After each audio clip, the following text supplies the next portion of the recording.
নমস্কার বন্ধুরা, আমার চ্যানেলে আপনাদের সবাইকে স্বাগত জানিয়ে আজকে চলে এলাম আবার একটি রেসিপি নিয়ে।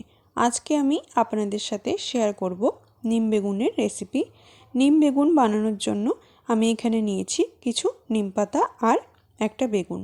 আমি গাছ থেকে কচি কচি নিম পাতা পেড়ে এনেছি।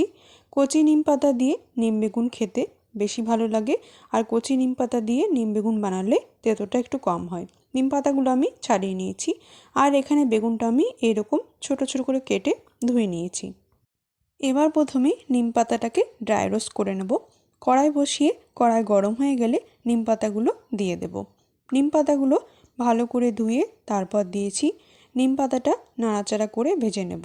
একটু সময় নিয়ে নিম পাতাটা ভেজে নিতে হবে। এদিকে নিম পাতাটা ভাজা হতে থাক, আর এদিকে বেগুনে দিয়ে দেব লবণ আর হলুদ গুঁড়ো। বেগুনটাকে ভালো করে মাখিয়ে নেব। লবণ হলুদ দিয়ে বেগুনটাকে ভালো করে মাখিয়ে নিতে হবে। দেখুন, আমি বেগুনটা মাখিয়ে নিচ্ছি। বেগুনটা লবণ হলুদ দিয়ে মাখানো হয়ে গেছে। এবার এদিকে নিম পাতাটা ভাজা হয়ে গেছে। দেখুন, একদম মুচমুচে ভাজা হয়েছে। এটা উঠিয়ে নেব। এবার কড়াই দিয়ে দেব একটু সর্ষের তেল। তেল গরম হয়ে গেলে বেগুনটা দিয়ে দেব। বেশিক্ষণ বেগুনটা লবণ হলুদ দিয়ে মাখিয়ে রাখবো না।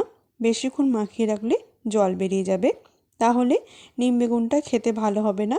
কারণ নিম বেগুনটা তাহলে ঝরঝরে হবে না। ভালো করে বেগুনটা ভেজে নিতে হবে। 2 থেকে 3 মিনিট সময় নিয়ে হাই ফ্লেমে বেগুনটাকে ভেজে নিতে হবে। দেখুন, বেগুনটা প্রায় ভাজা হয়ে এসেছে। এইভাবে নিম বেগুন বানালে নিম বেগুনটা একদম ঝরঝরে হয়, আর খেতেও ভালো লাগে। বেগুনটা ভাজার সময় ঢাকা দেব না। ঢাকা না দিয়ে এরকম খোলা অবস্থাতেই বেগুনটাকে ভেজে নেব। দেখুন, বেগুনটা সেদ্ধ হয়ে গেছে। ভালো করে নেড়ে নেব। এবার গ্যাসের ফ্লেমটা মিডিয়ামে রেখে বেগুনটাকে আর একটুক্ষণ ভেজে নেব।